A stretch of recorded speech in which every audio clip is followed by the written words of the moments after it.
game week 38, bruh. It's game week 38 and we are still here, we are still live, we're still getting the reps in. Check it. It's been a hectic season. 10 months, bruh. 10 months who fly haraka. 10 months who fly haraka, meaning that you can't get short-minded with your personal goals and any goals. 10 months yani uenda haraka, and whether you committed into something, whether you set your mind onto something, kama uliamua ku take action, you most likely are getting some benefits, some fruits of your labor. Unajua pia wanasema the day you plant the seed is not the day you eat the fruit. Na hizo 10 months kama unge take action, ungekuwa the same place after 10 months. Anyway, enough of the little talk. Welcome back to DJ Live FPL.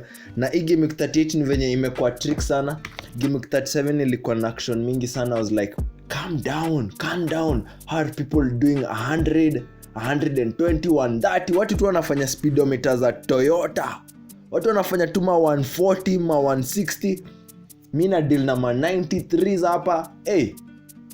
Anyway, welcome back and this is my game week 38 team selection.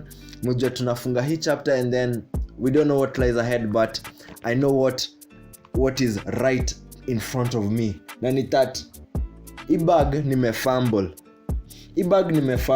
I'm finishing my career at a game week rank of around 3.5M approximately. And I think kama umekuwa hapa long enough, I've been saying my aim was top 1M. Mini plug top 1M, top 500k. Hizi results, hizi ni unacceptable. These are unacceptable results, but guess what? I still can control the controllables. I can control how I set my team up for game week 38 and how I use the experience from what I've learned into next season. At the end of the day, akunanga wasted effort. Kuna a lot of wasted effort, but those efforts hazikuangi wasted unless you look at them as wasted effort. So a game week rank of 3.7M at game week 37 si mbaya, at least graphs yati iko chini kabisa, but I was hoping to go higher. I can also factor in that the average points was around 80 points. So me naona really I had no reason to score below 100 marks, and I think tunaweza blame anybody, but I think niko na high standards for myself. That's why I'm insisting I could have done better. Na ukiangalia defense nilikuwa na Vardiol giving me 27 points, so I can imagine what if I didn't have this guy. My captaincy was on the wrong person. It was the right person, just the wrong time, tuseme hivyo. So Isaac gave me a 4x2. Again nimekuwa punished for not listening to Palmer. Umsi ananiambia for his price point every time, just captain me na uniaminie bra. And when I thought Palmer was done, he could only score with a header. Palmer jafunga header season mzima. De Bruyne turned up. Son alinipea 2x2 and missed a very glorious chance against City. Havertz did his thing. Okay, alinipea assist, clean sheet, aka step. And so did Fernandes. Gave me a clean sheet. Alipass ball to Haaland and a clinical striker did his job. Na hii game ilikuwa blank. Hata watu kwa bench yangu naona walipata points watu si expect Kunya nisaidia or Doughty to help me that much, but it so happens that they were the guys who could pull the strings and I couldn't bench boost this squad. Ikukuwa squad ninge bench boost knowing that two of my players weren't countable. This is Neto and Zinchenko. So mnaona huku juu Vardiol and Gabriel give me good returns. KDB, Palmer, Havertz, Fernandes and a good average midfield, and captaincy on Isaac si mbaya, but ukiangalia watu wengi kwa lobby walipata high marks. And if we look here just for a second, you can see Man City players dominated the team of the week lobby. Ata ex-Man City players, that's how good they are. Sisi hapa kuna Ederson getting 13 points across 2 fixtures. So did Vardiol, Ruben Diaz. So did Walker. So did Bernardo. So did Haaland. And so did Palmer. So mna check. So there seems to be a pattern. Kuna top plugger, kuna top teams, kuna top players, and at the end of the day una try to follow the grain of human nature. Man City and Arsenal seem to be scoring. Ninaka hii ndio trend tutaingia nayo next season. However much hatujui how next season will be. They seem to be the only people who are reliable. But anyway, without further ado, nataka tuingie hapa team selection yangu game week 38. We see how I'm prepared, how I'm lining up my squad. Deadline tuko na full day into Sunday at 6 p.m. So follow with me. Fika di mwisho. You might need to know who my strikers are. So hapa kwa points. So hapa we're at pick team. I'll have to show you my entire team this time because of one thing, because I'm using a bench boost. Natumia bench boost, so itakuwa important to toke from defense to midfield to attack and to alternative attackers. So right B, huko nyuma tu, same backline that I've had for the last 3 weeks. Gabriel has been the most consistent person, which makes me think, I don't know why sikwangi nimeaminia Saliba. Sijui sinunuangi Saliba. Hata subconsciously sifikiriangi add up. Until last week I saw that he was given a maximum bonus points. And not only last week. Even some few weeks before, he's been getting good bonus points whenever Arsenal keep a clean sheet. So I think this is one of the lessons nitatumia kucarry into my next season, to reduce biasness towards players that I'm familiar with and to experiment with other players. Of which pia sina so many complaints about myself, because when I look at Man City this season, I started with Rodri. Okay, nilitry Bernardo Silva, of course nimetry Haaland, of course I did the Foden thing, and I also did KDB now towards the end of the season. Na pia now towards the end of the season I've also tried Vardiol. So however much pressure I put on myself now, and understand it's a process, and it is with every game you get to improve and learn something. So Gabriel hapa, hii Everton home fixture ni tricky, but Arsenal wamekuwa na the best defense so far, a very very formidable defense, kitu reliable. Let me make sure niko closer to the So with him playing Everton at home, this was a no-brainer to play him. Kando yake I have Romero, who has a not straightforward fixture. It's only that with Romero mimi nimeshakubali, sijakujia clean sheet, nimekujia some attacking returns, and that's how it has been for pretty much the last couple of game weeks. And the last return he gave me was just a goal from game week 35, double game week 35. Ever since amekuwa tu akicollect yellow cards and twos, as notorious as he could be. So hapa sina option, I just couldn't sell him because I'm also using a bench boost out of necessity. Yani siwezi acha season ishe bila kuitumia, na sikukuwa na enough players to play with it before. So with Romero right here katikati, anasaidiwa na Vardiol, playing West Ham at home. This is by far, I think, can be described as an easy fixture for Man City going into this game. Hakuna washa pass all the tests that they've needed to do this season. So while West Ham could be a very tricky opponent, I think Man City, they have everything under control and they don't make mistakes at this time of the season. I say how I'm making easy mistakes. So I think if I could, I would have added 2 defenders from Man City, but yet again score very sure of their clean sheet. West Ham hit the post like 3 times on their previous encounter with, was it Arsenal ama ni nani? Anyway, sikumbuki. I remember too that Bowen alichapa post mara kama 3. I think it was actually against Tottenham. Actually sikumbuki. And right on top I have Flecken playing my last fixture.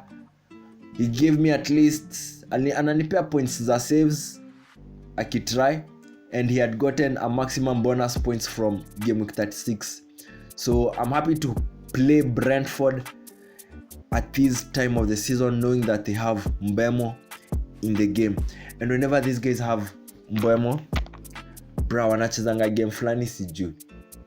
Ase na pia wako home na ini Newcastle. I'll take whatever I can get, but najua it's going to be a riot of a fixture because every team is now going up and putting their best performance za kumaliza season. So that's my backline, ndivyo nimejipanga. Mid ni yenye nimekuwa nayo the last 3 weeks. I'll just say the names for the sake of it. I have De Bruyne playing West Ham once again.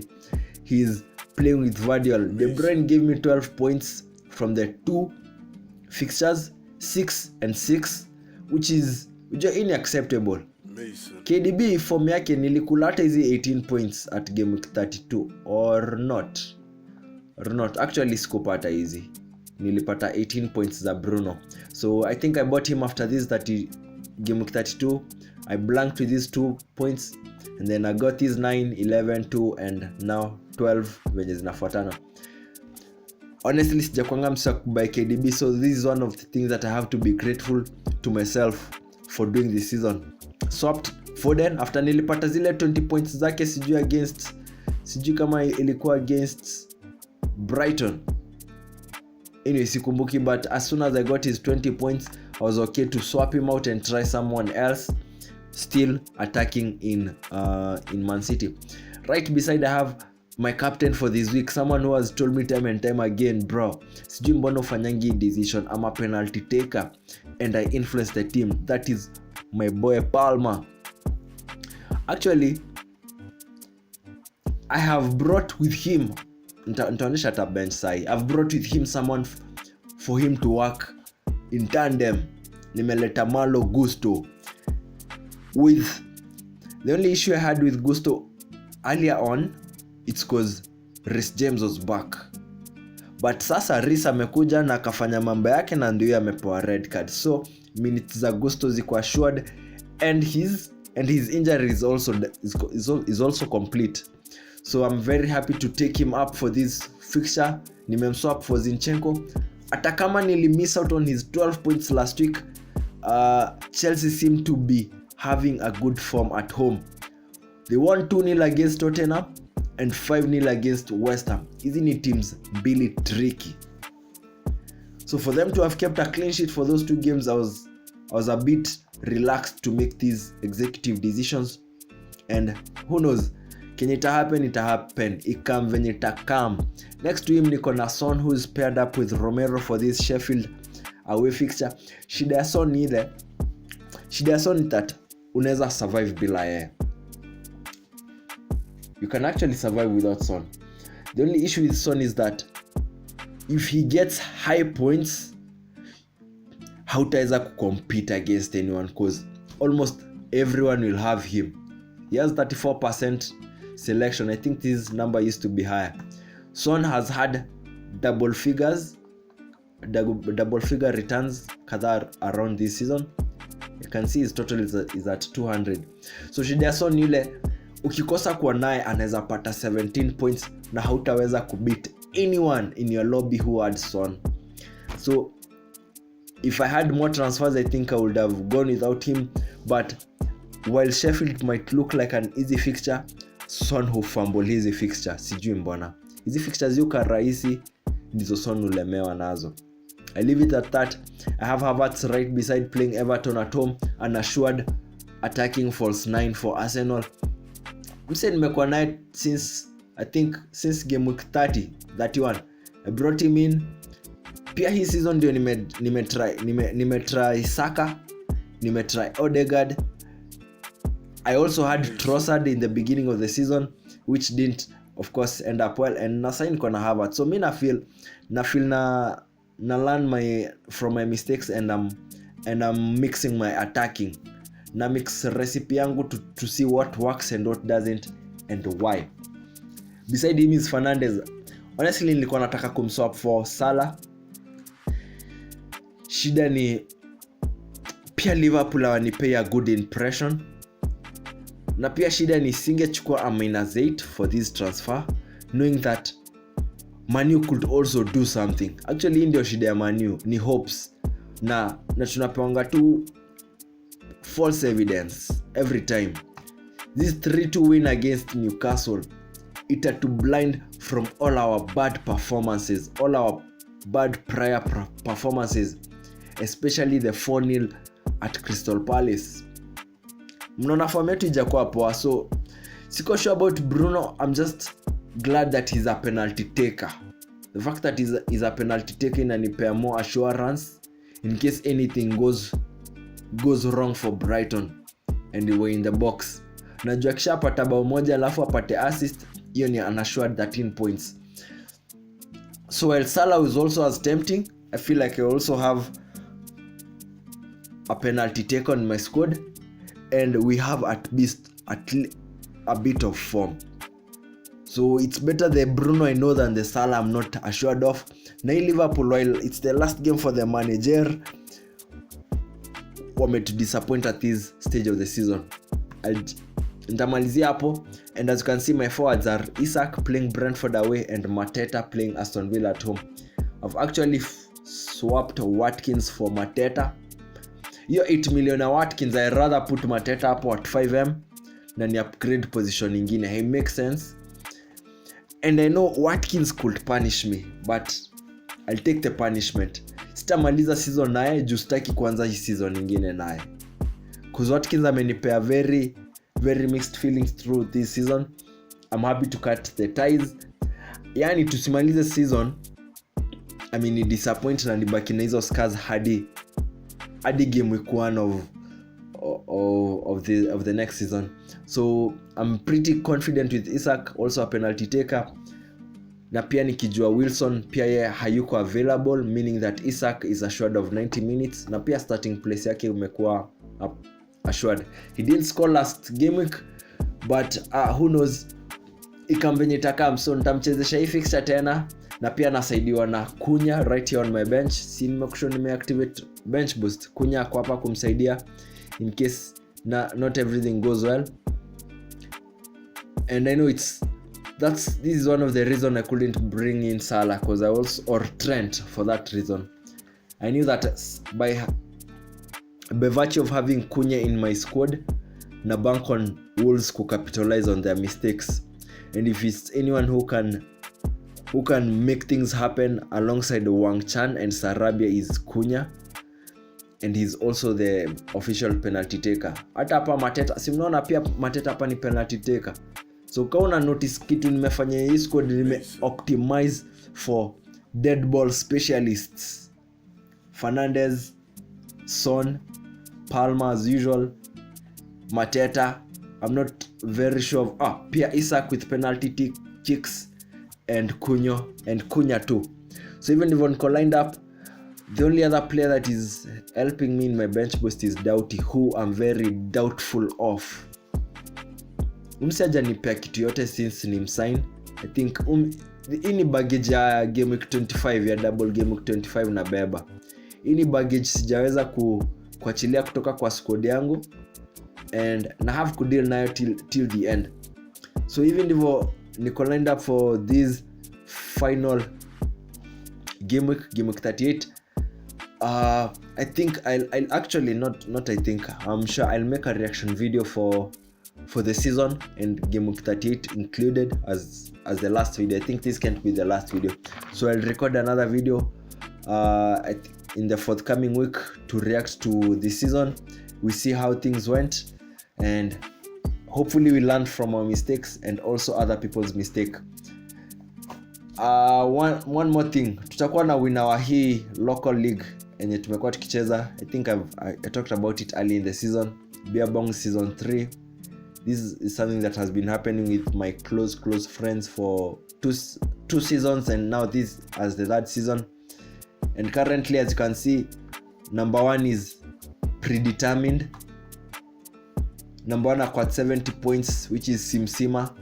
Wherever he's at, umseni got amekuwa na squad consistent sana. If you look at his last game week, which is game week 37, he played at bench boost, did a very good recruit on his team, and scored 138. Cheki bro, alipata 17 from the bench. Captain Haaland, Foden, Palmer in the works, Nicholas Jackson. He also had Vardiol and Porro. Oh fuck! And Porro. Umse actually hajakuwa akiguess. His efforts zina match his results. Game week 36 he also scored 100. Mia now unachiki anafanya vitu za speedometer, anafanya tu maso effortlessly. Game week rank of 260k. Na nikwambia hii ligi ni watu wa tough. His overall rank is at 340k. Not many people can do this across 38 game weeks. Game week in, game week out. So Umseni got, and we'll be awarding him his cash as soon as the league is over. Kama uko curious about the amount, it's close to 30 bands. It's close to 30k. Kitu unafanya on your free time. Ini do ya ku upgrade ka fridge teke kitu umefanya for fun. And I think that's a good thing about this league. It's that it's a head-to-head league, meaning that una match you against an opponent, and if you get higher points than him, you get 3 points, just as in a normal league. So congrats to him for doing 70 points. Na ameacha number 2 na 11 points. Na wengine na mimi at 50 points ameniacha na 20 points, and as you can see he's had 23 wins, 13 losses and 1 draw. 23 wins, 13 losses and 1 draw. So hii ligi ni tough. Hii ligi tunia wale wase wanajua hii game, and that's why we enjoy hard games, because we always come back to play the hard games. Easy games are played once and left on the shelf. So that's it from me today, DJ Live FPL. Tunane on the reaction video for game week 38 and the entire season in general. Kwani ni kesho, bro. Ay, BTL drop, Radika Ruka. I gave her Kichoika Ruka. She gave me inside the Uber. Liambaga was sitting at date, nikamruka. Put on my dip when I was a peruka. Kama tumnyambo, I be with my shooter. She is a soldier, she is a trooper. The way that she stay with my stick, then I knew. BTL drop.